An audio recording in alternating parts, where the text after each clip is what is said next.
Well, good morning. It's back to be at 137 Old Wharf Road, and I'm on my second cup of coffee this morning, and it's a beautiful thing because I had a visitor this morning and a neighbor that came by, and I just had a wonderful chat on the front porch.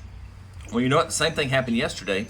We had a neighbor come by, and they saw us moving some things in, and they didn't know. They thought we were just now moving in, and they are someone who has associations with the church from way back with family, but they have not been, they actually live out of town. And so we have an appointment to go over and go to their house on Saturday evening and about 6 o'clock. And so, and then the great neighbor that stopped by today, we talked about getting together and having some tuna on the grill. So, you know, there's so many benefits to white space availability in your life. You know, white space is that space around everything else you plan. It's like you took a whiteboard and you drew out your game plan about what you were going to do and how you were going to do it, and you put your schedule in there. If you are free to schedule some white space, or to have your schedule in such a way that when something comes into your schedule, it really is okay to bump things a little bit, to move things around, to say, you know what, I've got space for what I need to have space for, people.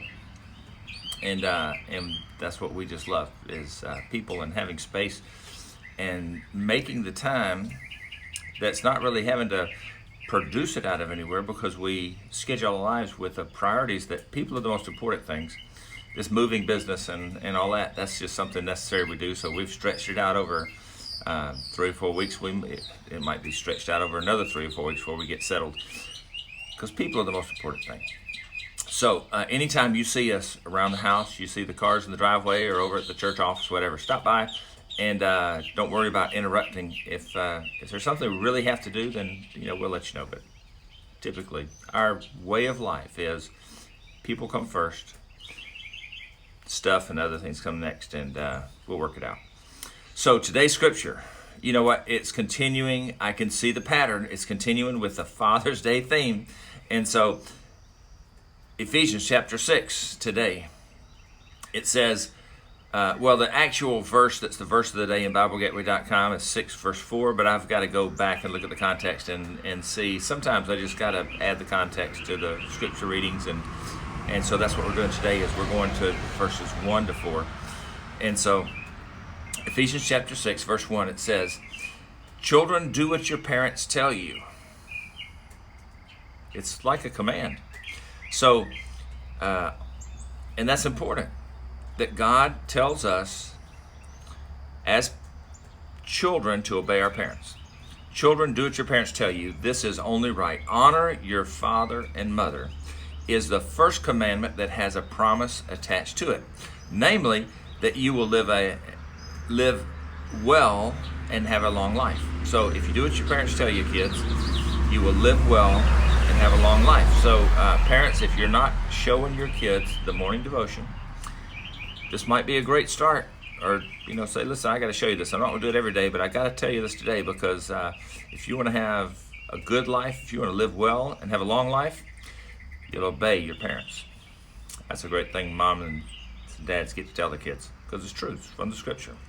And then it says, fathers, don't exasperate your children by coming down hard on them. Take them by the hand and lead them in the way of the master. I love the way it says that. This is the Message translation. And the way that it says, take them by the hand and lead them in the way of the master. Don't come down hard on them, but treat your children like Jesus would treat them. And you know what Jesus did? He gave his life. He was so loving and compassionate and generous. And, Jesus taught the truth. In fact, he says, I am the way, the truth, and the life, and no one comes to the Father but through me. So there's a sense of, you've got to do it the right way, but at the same time, there's a sense of grace and understanding that by grace you've been saved through faith. It's a gift of God. It's not of works. It's not because you got it right, so that no one can boast. So there's this grace mixed in with an understanding that God does have a plan and a design for how He wants us to live our lives and to be with each other and with Him. And so fathers and children, there's two sides to this coin that we've just spoken today. One is there's a command that you obey your parents, and then also there is a word to the parents to treat your children like Jesus. And I think it can go without saying, like Jesus treated you. And so if parents and children get that combination right, it's going to be a beautiful relationship. And you know, with my guest that I had this morning, we talked about how when in our early days we didn't always get it right. We didn't always understand exactly right. And there's no time like the present to say, God, I think I get what you're saying in this thing now. And I know I haven't got it perfectly, but I got it better than I did. So I want to encourage you, don't get frustrated or beat yourself up when suddenly the light bulb goes off and you realize something that you understand. You know what? I didn't have a clue back then, but I have a clue now.